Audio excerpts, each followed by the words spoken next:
This is the Rich Dad Radio Show. The good news and bad news about money. Here's Robert Kiyosaki. Hello. Robert Kiyosaki, the Rich Dad Radio Show, the good news and bad news about money. But anyway, we have a very important show for you today. Very, very, very important. Because as you know, or some those who have followed Rich Dad and the Rich Dad Radio Show and all this, in 1971, the U.S. dollar became debt. And so that's why anybody saving money is the biggest loser going today. And still we have people talking about financial literacy and saving money. Whereas you follow the Rich Dad philosophy is we use debt. And after the banking crash of 2008 is that our partner Ken McElroy, Kim and I and a bunch of other people, we borrowed hundreds of millions of dollars because interest rates came down to near zero and went below zero in certain countries. So we love debt here at the Rich Dad Company. Unfortunately, for those without financial education or without a substantial financial statement, they cannot participate in debt. So today's program is very important because for those of you who missed out on that last episode, there's a new boom coming along in banking. And the question today is the banking system we know obsolete? Is it toast? Is your neighborhood banker gone? You know, who wants to own an empty bank building, which there are going to be a lot of. So we're talking about the future of banking. So please keep an open mind. Most importantly, for those of you who listen from all over the world, for those of you who are in so-called third world countries, this may be the biggest opportunity of your lifetime because the U.S. will be slow to change simply because we're so entrenched in banking. But if you come from a country where there is very little banking, you might be the next leaders of the world. It's just like when cell phones went to China, cell phones proliferated because you didn't need to put landlines in. Well, it's a change that big. So there's going to be a boom of entrepreneurship, boom of money floating around the world, but it may be not going through your local bank. In fact, your local banker may be looking for a job. Maybe your banker should be listening to the Rich Dad radio program. So, Kim, what you want to say? Well, this is exciting because, you know, at Rich Dad, we often look into the future. You know, what's coming down the road economically, what's coming down the road retail, what's coming down the road financially. Education-wise. And today, we've never talked about the future of banking. And we've got the expert with us today who is the expert on financial markets and a thing called fintech, financial technology. So this is going to be exciting because we're all going to learn at the same time. And also, as our part of the Rich Dad team right now is Ken McElroy. As you know, he is the author of real estate. He's my expert on that. Kim and I invest hundreds of millions of dollars with him using debt. But Ken is also sliding into fintech or financial technology. So it's going to be a very interesting program, especially for those of you who are looking into the future. For those of you who missed the last crash of 2008, you might have a better opportunity coming down the line. So, Kenny, what do you want to say? Well, thanks, Robert. I'm excited to hear from Chris Skinner because I watched some of his YouTube stuff and read up on what he's doing, and of course, as you know, I'm invested in some of this too. So we are. Yeah, we are. That's right.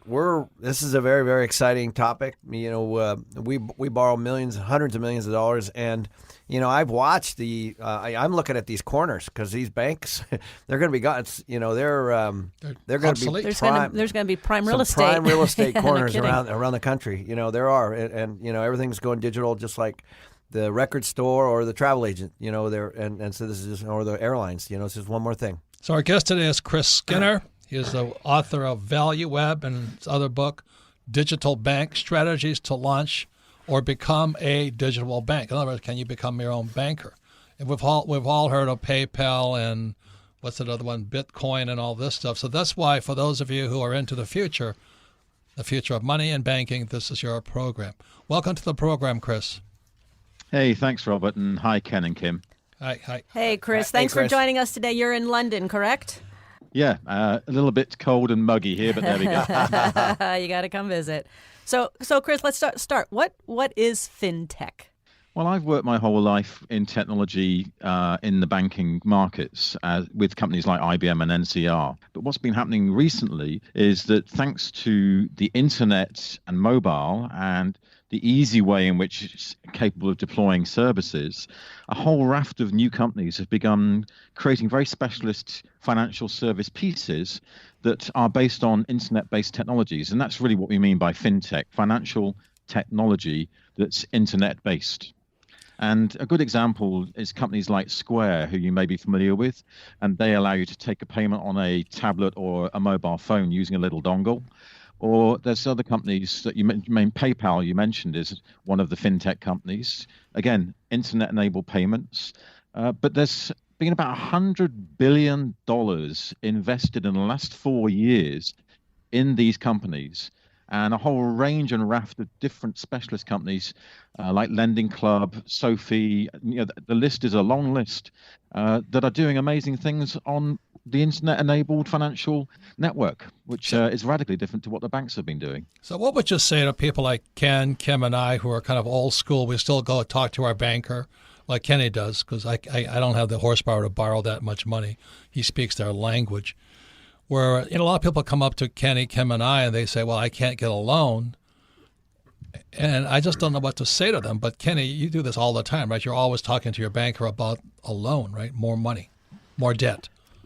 Yeah. I think that what Chris is. I'm excited to hear about is it's more about accessibility. More people with more options everywhere, just like cell phones. So, yeah, I mean, I think it's still going to boil down to qualifications and track record and experience and all that. So what would you say to us who are kind of old school yet borrowing hundreds of millions? Well, I think if you just look at what happened in the dot-com boom of the 1990s, if you had shares in Apple, Facebook, Amazon, Google, these companies, when they were starting up, you'd be making millions or billions today on your investments. And that's what people are thinking about fintech, in that when you look at some of the companies that are coming to market, they will be not just changing banking for the people who are banks, but providing inclusivity for everyone. My favorite fintech is a company called Ant Financial that's come out of China. When they had their IPO last year, they launched with a $60 billion valuation, which makes them twice the size of Barclays Bank by value. And they're taking over the world. They're coming into the US trying to make an acquisition at the moment of MoneyGram, a partnership with First Data. They're in Europe with Wirecard, Ingenico, and a number of other partnerships. They're actually the majority owner of India's largest payments wallet called Paytm, as well as being in Thailand, South Korea, etc. And so what we're seeing is companies you may never have even heard of becoming the biggest banks on the planet within years. And it's called Ant, A-N-T? Yeah. What is Ant? What is Ant doing? It's part of Alibaba originally, which is Jack Ma's company, which is the Chinese version of Amazon, but it's bigger. I mean, Alibaba's worth more than J.P. Morgan. So we're talking of huge innovation coming out of internet giants, particularly in China, but also we're seeing massive innovation in India, in Africa, in places that you probably guys wouldn't normally be looking. But these are really investable companies. Good. So what is Ant doing that Barclays isn't doing? Well, they started their operations as the equivalent of PayPal for China. So Alibaba was the Amazon. They wanted to offer a payment service, and most Chinese consumers didn't have credit or debit cards. So they gave them this ability to pay using originally an online pay service, but now it's a service in their mobile apps. And then what happened is the service expanded into entertainment. So in fact, Alibaba as a group is now also becoming a little bit like the Hollywood of China. They're investing in movies and entertainment and a broad range of services. And what they've ended up doing is creating what I would call the equivalent of Amazon, Facebook, and PayPal, but all in one app. Once again, it's Robert Kiyosaki, the Rich Dad Radio Show. Today, our special guest is Chris Skinner, and he's talking about the next future, the biggest boom of all, and it's basically the democratization. I mean, giving the power of banking to all of us via the web or internet and all this. So it could be the biggest opportunity, maybe not for Americans, but for the rest of the world. because, as you know, the Federal Reserve Bank and the U.S. banking system and Goldman Sachs control the world banking system. So this might be the biggest disruptor of all, so please pay attention. Our guest is Chris Skinner and Kim and Ken McElroy. Chris, I have a question. You're talking about, most people are talking like this is going to evolve over time. This change in the banking is going to evolve. And you're saying it's not an evolution, it's actually a revolution.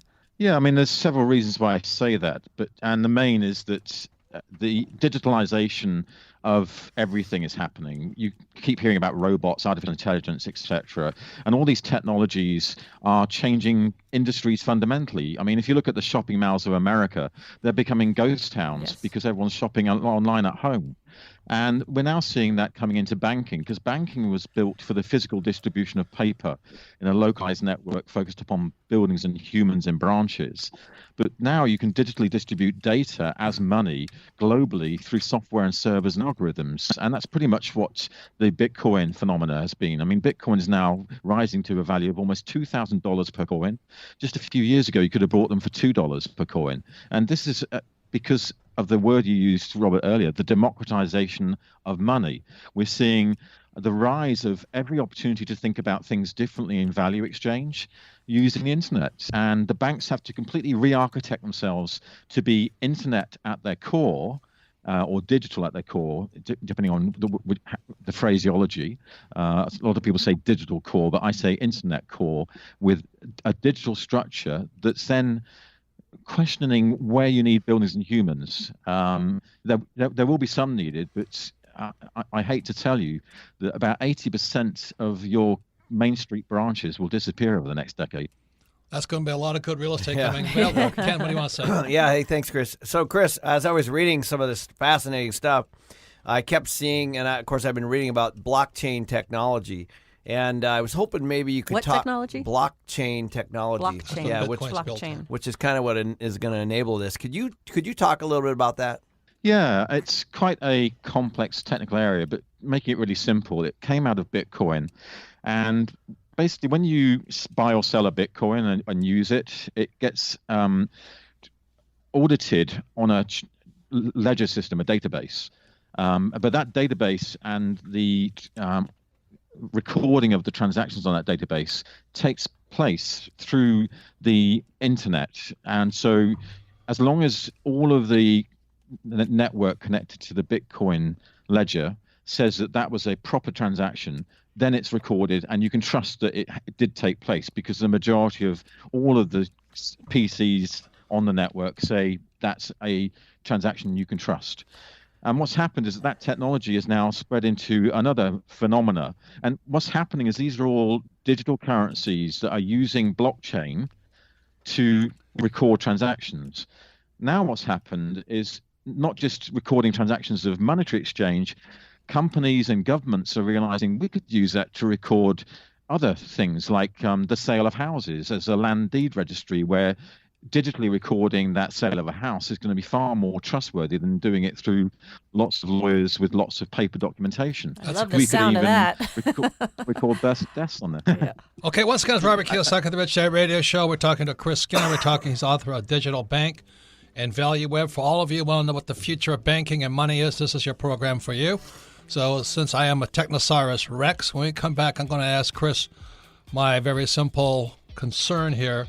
Is this thing about hacking. If you can hack anything, like, I guess Putin hacked Trump or something like this, can they hack, blockchain? We'll be right back. You're listening to The Rich Dad Radio Show with Robert Kiyosaki.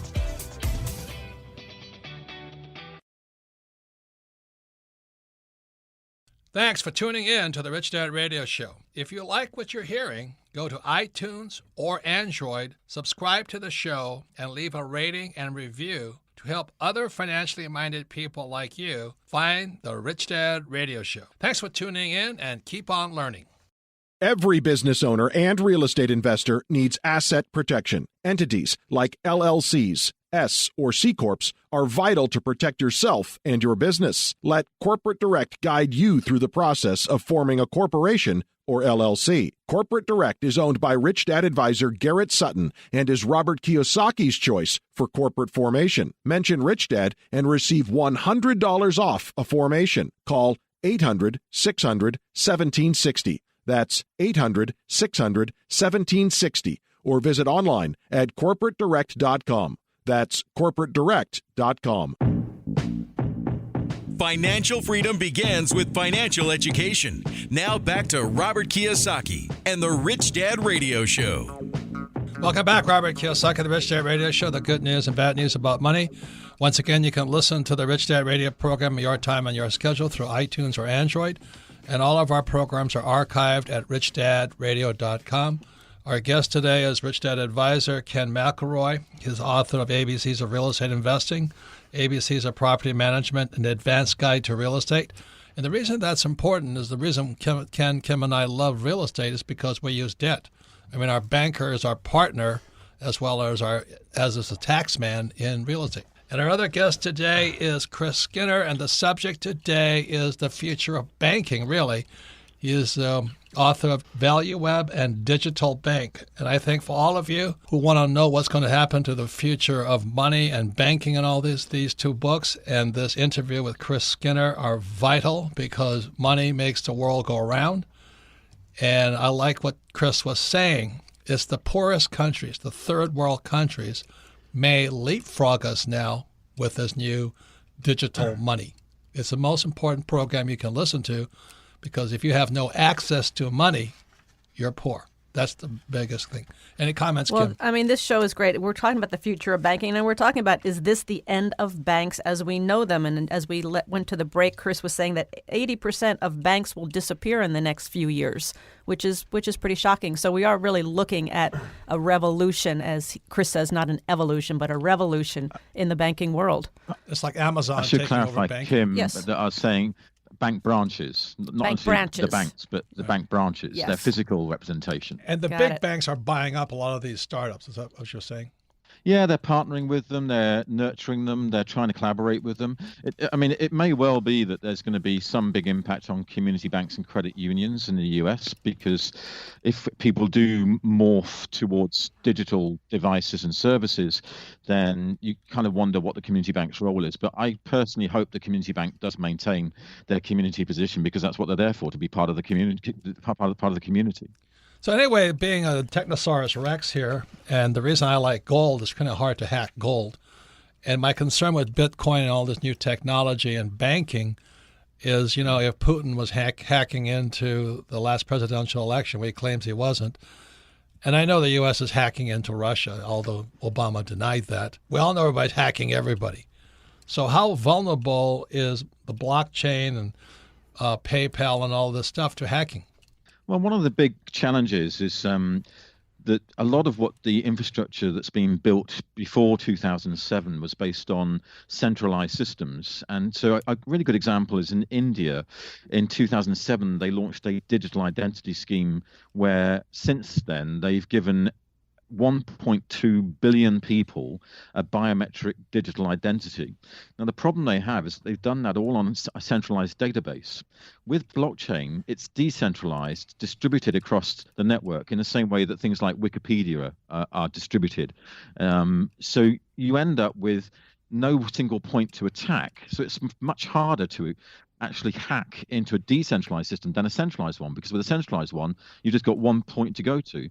With something like Bitcoin, you'd have to attack the whole of the internet to hack it. So that it's a much more robust way of actually creating value exchange using blockchain, decentralized, democratized systems. Right. And that's one of the problems of the military today, whereas in World War II, you could attack Germany, which had an industrial complex.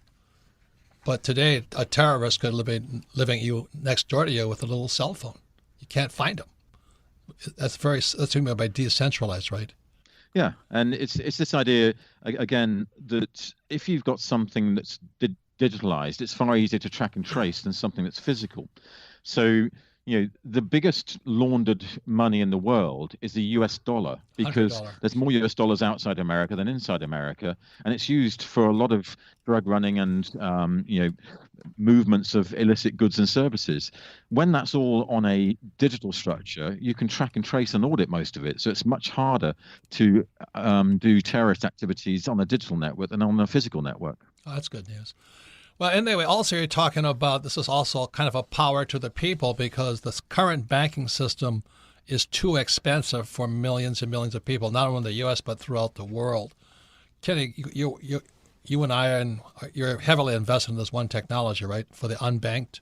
Yeah, it's called Pocket Teller, and we're all invested in it. And it's along the lines, as Chris is saying. It's basically just getting people to not be able to carry a lot of cash, or hide their cash or cash their checks, and actually have a system online to be able to access it. Because every time you go to a bank, it costs them money to bank. Well, and they can't. They're not even banking. They're paying all these high cost fees to get cash. Yep, that was actually the whole point of the company. Was a lot of these people have, say, $500,000 balances, and for $50 of fees is a lot to some of those folks. Yep. So Chris, you talk about the three fintech models, the three major fintech models that exist, and how it's actually the emerging markets that might have the biggest advantage. Could you explain that? Yes. One of the other reasons why I say we're going through a revolution is we've never had a position in history where every single person on the planet could connect immediately in real time and trade, transact, and talk. We have that today because everybody on the planet pretty much has a mobile phone. And you may say, oh, not in Africa, Chris. Well, you might be surprised that 89% of Africans have mobile phone subscriptions, and that's almost doubled in the last 5 years. I was just in Pakistan recently, where there's 200 million people, of which only 20 million have bank accounts. But 42 million in the last 3 years have taken out 3G subscriptions on mobile phones, 4G subscriptions on mobile phones. And as soon as you get a mobile phone, it's transformational. So what I see happening right now is that in Europe and America, we actually have some problems because our systems were built on pre-internet infrastructures. A good example is Reuters quoted the other day that 43% of the core systems of American banks are written in COBOL. Oh. And the problem is that's a computer language from the 1970s that people don't understand anymore. The programs are dying. They're old. How can they maintain these old systems? So once again, we have Chris Skinner. His two books are Digital Bank and Value Web. We're talking about the future of banking. And it's a very, very exciting time, but also a threatening time if you're somebody like me who is, kind of old school yet. So, Chris, what would you say to a Western person like Europe, U.S., and Canada? What should they be watching out for with the future of their banks, and how can they prepare for what's coming? Well, I think for most of us, banking is not particularly exciting or interesting. It's just a utility function that we need to have to enable us to spend, save, and invest. What you will see is much smarter ways to spend, save, and invest. So a good example for me is eToro, which is a company that came out of Israel that offer social investing, where you can follow people who are investing in companies that you like the look of and copy the rest of their portfolio at the click of a button. It's almost like a Twitter for investing. One of my favorite fintechs in America is a company called Sophie, short for social finance. And their target demographic is what's called Henrys, high earners, not rich yet. And the model is all based around that they give mortgages, loans, credit cards, and the deposit accounts and lending services to people at Harvard, Yale, and Columbus universities, the Ivy Leagues, knowing that these guys in 10 years will be good for the money. Wow. So let me ask you this. What's your opinion of the more popular type of sourcing of revenue, crowdfunding? What do you think of that? Oh, I'm a huge fan of crowdfunding.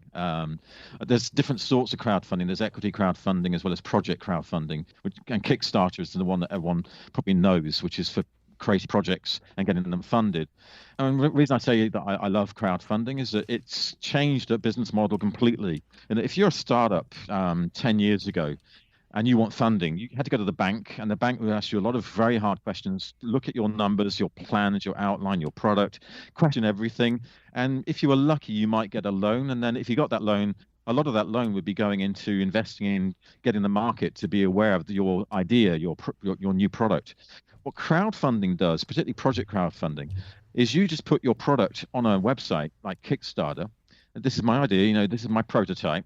And the market, your customers fund you direct. You don't have to go to a bank. You don't have to invest in marketing. It collapses the whole thing into you directly reach your customers straight away before your product's got to market. I think it's a fantastic new way of doing things. So they're your investor as well as your customer. Exactly. Yeah. That's fantastic. And then, Chris, what impact is all this digital fintech going to have? Do you see on like the U.S. Federal Reserve, the European central banks? Will this have a big impact on them as well? It will do, in that if you've got a decentralized structure, how do central banks work? That's quite a good question, and we haven't actually got the answer to that one yet. It's coming downstream. What I find interesting is at the moment there's a big standoff between the OCC, the Office of the Controller of the Currency in the US, and the federal and state level regulators, because at the end of last year, the OCC said they were going to give fintech companies a national bank charter license, which they currently give to credit unions and some of the other smaller institutions, to encourage more competition. And they've actually now been landed with a court case from the federal and state regulators to try and block this. So that's not it's surprising. quite intriguing. In the UK, we've got 50 new banks that have started up in the past few years. In the US, there's not a single new dip bank. So this is where the argument's coming in, which is, can fintech actually create new banks in the USA? That's what the OCC is trying to encourage. I'll be interested to see how that one pans out. Once again, it's Robert Kiyosaki, the Rich Dad Radio Show. Our guest today is Chris Skinner, sitting in here with our Rich Dad advisor, Ken McElroy and Kim, and we're talking about the future of banking. Chris is the author of 2 books, Digital Bank, Value Web, and I think they're very important books and worth studying because it's about the future. When we come back, I'm going to ask Chris a real simple story you wrote about, is about how your daughter kind of woke you up to the next generation. They don't even know what a bank is. You're listening to the Rich Dad Radio Show with Robert Kiyosaki. Rich Dad Coaching offers a phenomenal variety of services and custom strategies, all aimed at ensuring a secure, comfortable, and rich future for you and your family. Now you can get weekly access to exclusive Rich Dad coaching services through our live stream events. Go to richdad.com and click on the on-demand banner at the top of the homepage. Great new videos are updated regularly. Get inside knowledge and insights from Robert Kiyosaki himself, Rich Dad coaching professionals, and more. Go to richdad.com and click on the on-demand banner at the top of the homepage. This is the Rich Dad Radio Show, the good news and bad news about money. Here's Robert Kiyosaki. Welcome back, Robert Kiyosaki, the Rich Dad Radio Show, the good news and bad news about money. And you can listen to the Rich Dad Radio program on your schedule, anytime, anywhere, on iTunes or Android. And all of our programs are archived at richdadradio.com. And again, the reason we archive them is because we're a financial education company. If you listen to this program one more time, you'll learn 3 times more than you heard today. But more importantly, if you have friends, family, and business associates, re-listen to this program and discuss it, because that's how you'll learn and you'll better see the future. Because our guest today is Chris Skinner, and his website is Chris Skinner Global. And his books are Digital Bank, Strategies to Launch or Become a Digital Bank, and Value Web. And what he's talking about is the future of banking, but also how it's going to impact the world. So for those of you who are listening to us from, let's say, less developed countries in the U.S., this might be the biggest thing you can hear today. Any comments, Kim? Yes, well, I just want to add that right before we went to break, Robert, you mentioned about the 16-year-old daughter. This is not Chris's daughter, but I just want to tell the story because it really does talk about the new way of thinking of young people today. And it was a 16-year-old daughter, and she went to her dad and said she wanted to open her first bank account. And so, of course, the father says, well, let's go down to the bank and open it together. And she just had this look of shock and disbelief going, why do I need to go to a bank? If I open a PayPal account, I don't ever have to leave the house. Why do I have to go somewhere to open a bank account? And that kind of woke up her father to the whole digital world of banking. And the same thing goes with cell phones today. They said 51% of homes in America today do not have a hard landline going into the house. Everybody's unhooked from the network there. And then, Kenny, you're working on Pocket Teller and all this because we're into the bank system, but you're looking into the future already, right? Yeah, of course. I mean, Bill Gates said this 20 years ago, astonishingly, right? He said banking's important, but banks are not. That was very interesting, and this is just part of that technology. It's all basically going to be gone. So, Chris, you want to talk about? Yeah, what do you see coming down in 5 to 10 years in the banking world?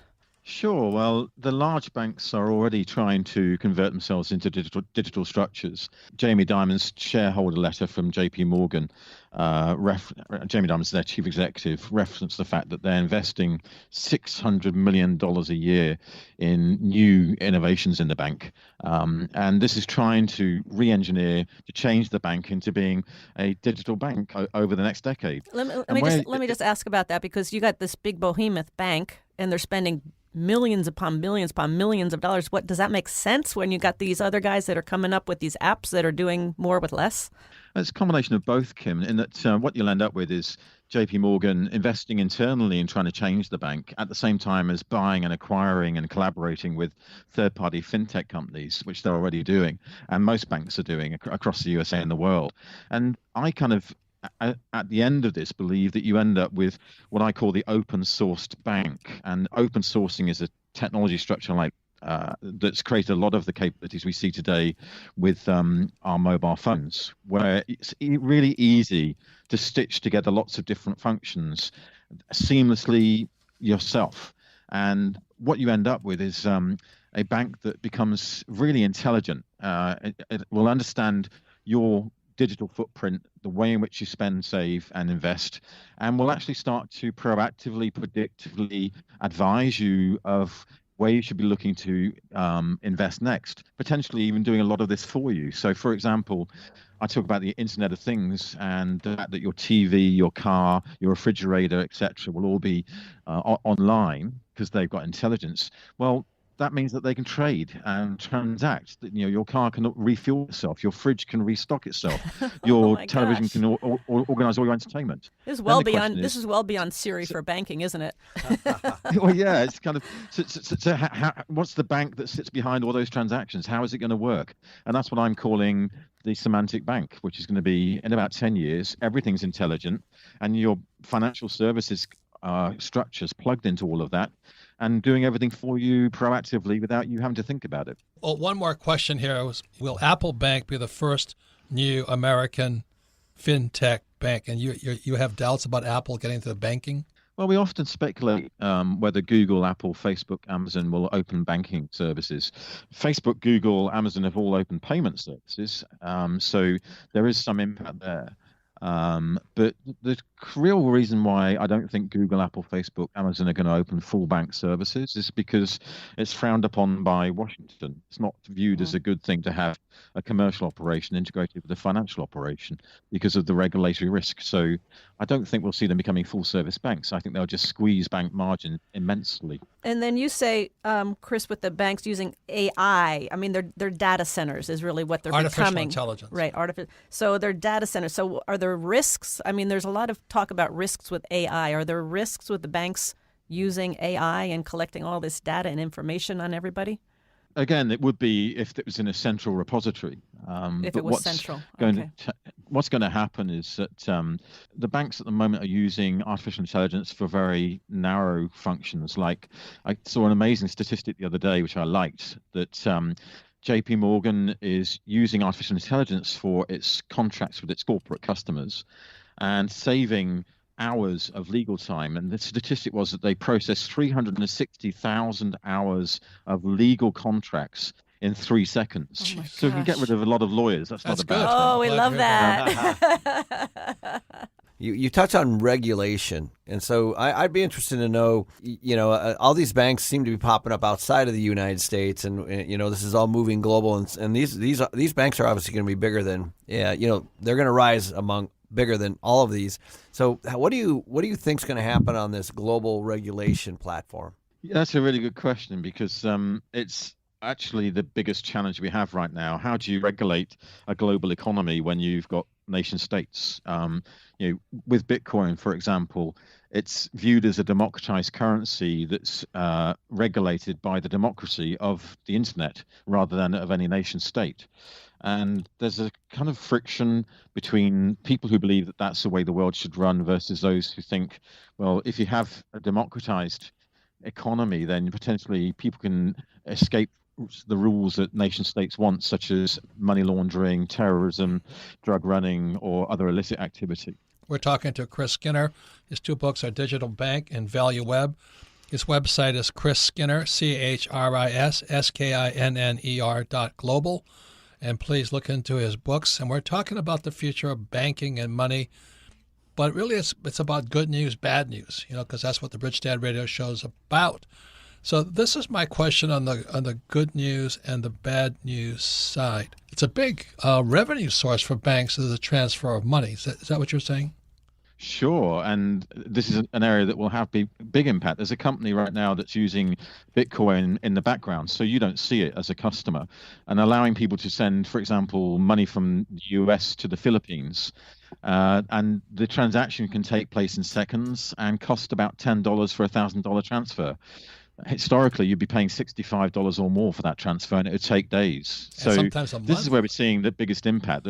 Everything's moving to a real-time, low-cost network from this old, expensive paper-based network. And the other thing, we just heard that India, the guy Modi, the prime minister or president, he just removed their biggest, what do they call them, rupees or whatever they do it with. This like there's a move to take out the $100 bill from America. How does that interface with what you're talking about? Why they want to, if every drug lord is using $100 U.S. bills, and this guy Modi in India took out the biggest cash bill, it almost crashed their economy. Do you know what's going on there? Yeah, it's quite an extreme action, but what the Indian government's been trying to do for 10 years is to build a digital economy based on digital identity with digital payments that can be made very easily. But unfortunately, at the moment, there's a lot of people who don't have that service. Isn't that Big Brother? It depends on how you see it. I personally would say that most of us don't fear Big Brother because we're already allowing Facebook and other services to know exactly what we think and what we do. Google knows more about me than my wife does. And one other thing, Chris, with the banks, they say that, the banks, they provide these real low-cost products, to get a checking account and things like that. And the reason for that is to attract people to take out the loans where they make their money. And now fintech companies are coming, and they're just coming right in with those bigger item things like loans and making loans for people. So the banks are like, now what do we do? Where do we make our money? Because that's disappearing now. Yeah, there's lots of people predicting that banks' margins will be squeezed by at least 50% over the next decade, maybe even more. Some say 80%. Wow. Across nearly all their product lines. And this is the reason why, again, the bank branches will be closing, as I mentioned earlier, because the banks have to move to a digital structure that allows them to have the same price margins as these technology companies. I remember my first exposure to fintech was actually 12 years ago when in the UK a peer-to-peer lending company opened, and they described themselves as an eBay for money, where people who have money can lend to people who need money, and they manage the whole thing through a server with an algorithm. And if you think about that, that takes away all those intermediaries that work in banks as credit risk officers. That's the challenge. How do you securitize a loan to somebody you don't know through the internet? Yeah, there's different ways in which these companies operate. So the one I mentioned created their own software analytics, both using everything you can find out publicly through databases like Equifax, which is a credit database, as well as your zip code and your age to work out their risk analytics. Others actually are now, there's one company in Sweden that allows this to happen, and all they need to know is your zip code. That's all they use, because based on your zip code, they know whether you're good for the money. Wow! So basically, the web or the artificial intelligence is the person that is the thing that qualifies you as a credit-worthy individual. Yeah, to a large extent. Although another interesting example is there's a bank in Brazil which is using your Facebook and LinkedIn or other social media profiles to work out whether you're good for the money. And what they say is, if you say that you work for ABC Bank, and yet on LinkedIn I see that you've said that, but you have no connections with anybody in ABC Bank, then I'm not going to give you an account because I don't trust you. So it's getting really interesting how different models are coming into the market of looking at how to do the risk analysis of lending and saving. How does this impact criminal activity, transactions? Yeah, I mean, again, there's that famous old saying of the bank robber Willie Sutton, which is, "Why'd you rob banks?" And he said, "Well, that's where the money is." So you obviously people want to rob banks, but now they have to be very clever with technology. Although, again, an interesting thing that I've discovered in my conversations with hackers is that most hackers are not actually that clever with technology. They're clever with people. And what they end up doing is they socially engineer people who work for banks to give them the information they need to be able to rob the bank. Oh, interesting. Interesting. So the last question is, which I'm not. Let's say I'm transacting cocaine or all this $100 million worth of cocaine, which I'm not doing. Can that be hidden from the governments? As soon as something is digital, it can be tracked, audited, and traced. People think that Bitcoin is anonymous. It's not. So if you're using Bitcoin for drugs or to hire people to do assassinations on the Silk Road, etc., which are the sort of things that have happened, that can be tracked and traced. It's difficult, but it's far easier to catch criminal activity that's digital than that's been done physically. Because if I go across a border with a suitcase full of dollar notes, how does anyone know unless they stop my vehicle? I see. So it's harder to trace cash than a wire or digital money. Yeah. It's much easier to catch the money when it's physical. That's fantastic. So we're out of time, but any words of advice for people wanting to know how to prepare for the digital banking system? Apart from obviously saying read my books and follow my website. That's a good idea. That's a good suggestion. which you very nicely mentioned a few times now, Robert. Thanks very much. That's my job, to sell your books. I just really say, if you think that anything that can be put into software on the internet, it is going to happen. It will happen, yeah. And it hasn't happened much with banking so far because of the regulatory regime. But the reason why fintechs had so much investment, $100 billion in the last 4 years, is because the venture capitalists, the private equity firms, and the visionaries all believe that this is the time for change. So watch that change. Get involved in it. Outstanding. Thank you, Chris. So, Chris, thank you very much. Once again, it's Chris Skinner. He's the author and expert on financial markets and fintech. He's chairman of Financial Services Club. His website is chrisskinner.global. His two books are Value Web and Digital Bank. So thank you very much, Chris. Thank you, Chris. It's been fantastic. Thanks, Chris. Great to talk with you, Ken, Kim, and Robert, and good luck with your show. And I feel honored to be a guest. Thank you so much. It's our honor. Thank you. So when we come back, going to the next popular part of our program. It's called Ask Robert. You're listening to the Rich Dad Radio Show with Robert Kiyosaki. Every business owner and real estate investor needs asset protection. Entities like LLCs, S or C Corps are vital to protect yourself and your business. Let Corporate Direct guide you through the process of forming a corporation or LLC. Corporate Direct is owned by Rich Dad advisor Garrett Sutton and is Robert Kiyosaki's choice for corporate formation. Mention Rich Dad and receive $100 off a formation. Call 800-600-1760. That's 800-600-1760. Or visit online at corporatedirect.com. That's corporatedirect.com. The key to achieving your dreams is to develop a rich mindset instead of an excuse mindset. Instead of saying, I can't afford that, ask yourself, how can I afford that? It's amazing how a simple shift in thinking can open a world of new ideas and endless possibilities. Let the Rich Dad Company help kickstart your journey to financial freedom. Robert Kiyosaki and the Rich Dad Company have compiled Robert's top secrets to creating a rich mindset, now available in a 10-minute ebook, How to Achieve a Rich Mindset. This offer is available for a limited time only, so get yours today. Get your free ebook, How to Achieve a Rich Mindset. Go to richdad.com and look for the banner. Again, this is available only for a few days, so act fast. Go to RichDad.com and look for the How to Achieve a Rich Mindset banner. Log on to RichDadRadio.com while you listen.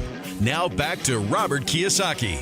Welcome back, Robert Kiyosaki, the Rich Dad Radio Show, the good news and bad news about money. Today, a fascinating program with Chris Skinner. He's the author of Digital Bank and Value Web as the future of banking, but also of money, which is a very important subject. So you can listen to the Rich Dad Radio program anytime, anywhere on iTunes or Android, and all of our programs are archived at richdadradio.com. We archive them so you can listen to this again, and I would strongly suggest listening to this program again, because every time you repeat something, your knowledge or your vision or your ability to understand goes quantum. And if you have friends, family, or business partners who need to understand this, play this program together and discuss it for about an hour. I mean, the most important hour you can do during any day. So now we're entering into the most popular part of our program, which is Ask Robert. You can submit your questions to Ask Robert at richdadradio.com. And we thank Ken McElroy, who had to take off because he's got to borrow more money. And it was a fascinating program, huh, Ken? It was a fascinating program. I mean, we talk about predicting the future, and we don't have to predict the future because we have people like Chris Skinner, who is out there in the world and looking at what this future is going to look like. There's also his books, Value Web and Digital Bank. He also talks a lot about the opportunities and where the opportunities are. And you look on the internet, there's so many opportunities on the internet. And now with banking, even more opportunities. So I recommend his books. Yeah, I don't got my question is this the explosion of money? You know, if you go digital money, then the amount you can produce is unlimited, infinite. And that's what Kenny, Kim, and I work on all the time is infinite. We never want to use any of our own money in any of our investments. But that takes some practice. So, Melissa, what's the first question for Ask Robert? Our first question today, Robert, comes from Anthony in Alberta, Canada. Favorite book, Cashflow Quadrant. My wife and I own 3 single-family home investment properties, each with 20 to 25% equity invested. All 3 have long-term tenants and run positive monthly cash flow. My question is this: if the big crash were to occur in the next year or two and the world economy is thrust into a deep depression, would it be better to own our own investment properties or have more cash on hand? My concern is that if the economy crashes and property prices drop long term and rental prices drop long term, it might not be possible for us to meet our expenses on our rental properties at the same time that our primary incomes would be in jeopardy. That's a very valid question, but it goes back to the big difference between investing in money, stocks and bonds, and real estate. Real estate is a beautiful investment, but it's hard to get out of. If a crash comes, you can't get out. Whereas stocks and money, you can get out instantaneously. So that's why I always recommend we have Rich Dad Education on real estate and Kenny's books on real estate. Before you buy real estate, you better study a lot, simply because it's hard to exit if you make a mistake. But the other point about real estate is local, and stocks and money are international or global. So whether or not your property succeeds or not depends upon what's going on locally. For example, I was watching this television program about a town where the biggest General Motors plant left.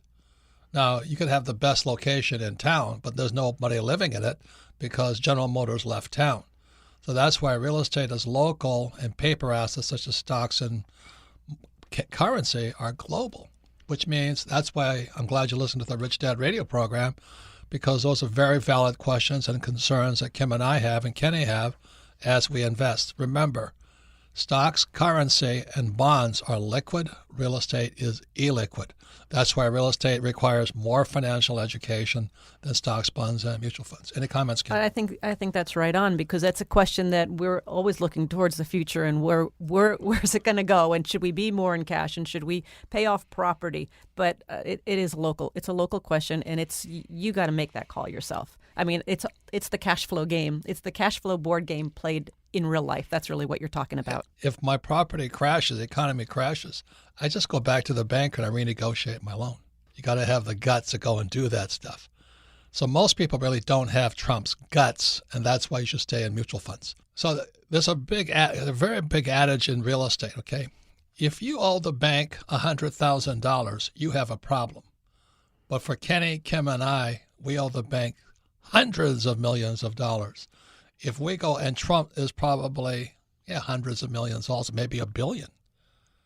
So as the saying goes, if you owe the bank 100,000, you have problems. But if you owe the bank hundreds of millions of dollars and you can't pay it, bank has a problem. But that's why you've really got to be smart when it comes to real estate.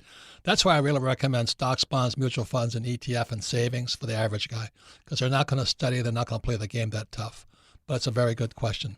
Next question, Melissa. Our next question from Marcus in Bronx, New York. Favorite book, Cashflow Quadrant. What is the difference between a landlord and a real estate investor? They're fairly similar, but an investor may not be a landlord, and a landlord may not be an investor. So a landlord could be a property manager who doesn't invest, and the investor could be somebody who's not a landlord. For example, Kenny is kind of a landlord, and we're his investors, but we don't manage the property. Is that correct, Kim? Yeah, and when we started out, and we were starting with single-family homes and sixplex apartment buildings, we were the real estate investor and we were the landlord because we were managing it ourselves. Which is a good policy because that's how you got smart. That's how we learned a lot. And now as we get bigger and bigger, we're doing bigger and bigger deals. We're no longer the landlord. We are just the investor. Yeah, when you have 6,000 units, you have to have a professional landlord like Kenny with a huge organization to manage all those properties. Which actually is a great point, because as you get, if your goal is to be a professional real estate investor, at some point you're not going to want to be the landlord anymore. Or you have to start a management company like Kenny. Yeah.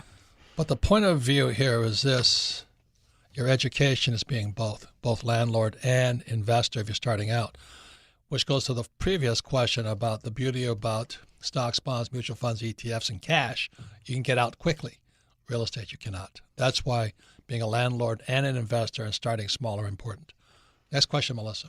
Our next question comes from Jordan in California. Favorite book, Rich Dad, Poor Dad. It says, hi, Robert. What's your opinion on these, quote, turnkey real estate investing companies? That's a tough question, because one of the things I really dislike, because when Kim and I first started off, we used to go to a lot of these real estate investment courses. And when you take the course, the novice like we were, it's overwhelming how much you have to learn to be a real estate investor and property manager and bank loan guy. Yeah, there's so much to learn. So we go to these courses, and the presenter teaching the course and go, I realize it's a lot of work, but for those of you who don't want to do all this work, oh, by the way, and they open up their trench coat. I got a couple of properties here. I got a couple of properties here. So a lot of these turnkey things, they're actually fishing expeditions to look for somebody who doesn't want to go through the learning curve of being the investor, property manager, and banker. Right, Kim? Yeah, I would say for most turnkey real estate companies, I would say you as the investor, your knowledge goes down because they're going to do all the work. The fees are going to go up, and your cash flow is going to go down. You're going to split your profit. They're going to be a partner. Yep. So I know it's done all over the world. People do it all the time. I'd be very careful, and I'd wait 7 or 8 days before I did anything with these guys. If somebody says, since it's so difficult to do real estate, let me do it for you, I'd run personally.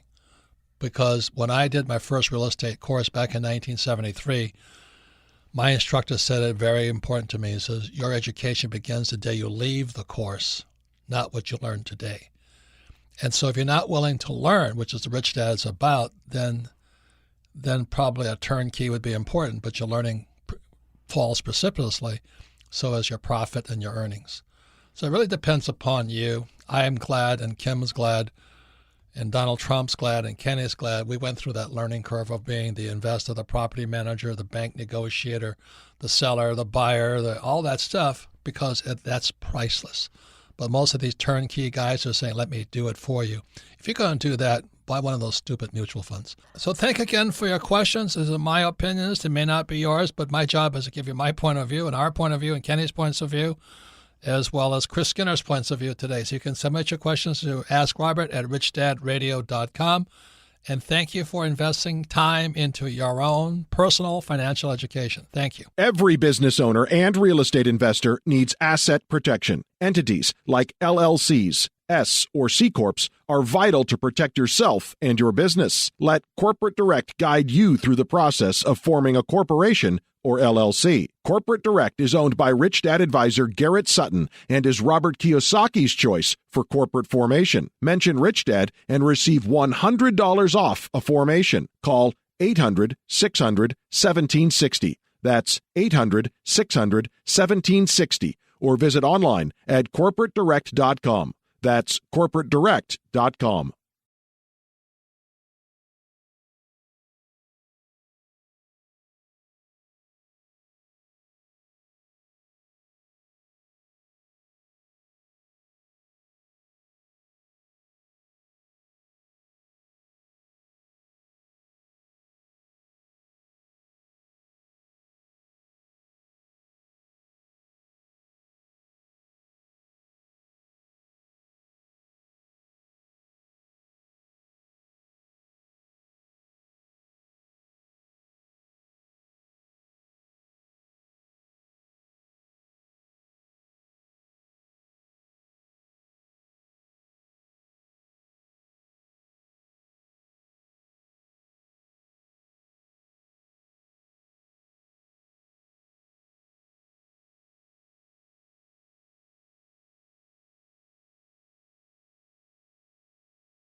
you.